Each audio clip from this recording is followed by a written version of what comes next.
Y'all, one thing about the devil tries to throw something at your character, right? The devil tries to do something against your character, right? Look at Job, right? Job, this man suffered. He lost his family. He lost his wealth. He lost his money. This man was suffering, but he didn't curse God. He still trusted God. He was still faithful through it all. And listen, y'all, this is my point, though. As Christ followers, the enemy's going to try and use people to actually attack our character, right? And then, if we don't have self-control in the spirit, and if we don't have no fruitful lifestyle showing that we actually follow God, that's where the enemy loves to attack it. He knows that's our weakness. So in those weakness areas, that's why we should be growing in those weakness areas. You know what I'm saying? So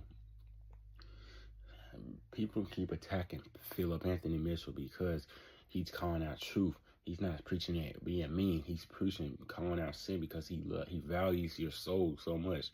You know what I'm saying? I'm not saying that, that he's just, I'm saying that he's a true disciple of the Lord. You know what I'm saying? I'm saying though, bro, like they try to criticize this man for everything, bro. You know what I'm saying? Like there's a difference between not calling out sin and calling out sin with love. You know what I'm saying? And love, he calls the sin out with love. He don't preach no hate at all, and they try to criticize him with hate, bro. I know he's anointed by the Lord, bro. And people are not gonna like the truth, and that's okay, bro. And I'm gonna read this verse to y'all. Titus 2:8, and soundness of speech that cannot be condemned, so that those who oppose you may be ashamed, because they have nothing bad to say about us. So they're gonna try. So people are gonna often use words against him, right? But he often uses it from the Bible, and they can't argue against the Bible, right? So basically, his words don't go against the Bible. His words are aligned with Scripture. He doesn't use his own opinion. He uses the Scriptures, and he uses it to align with what he's saying. He doesn't use it based on his own experience.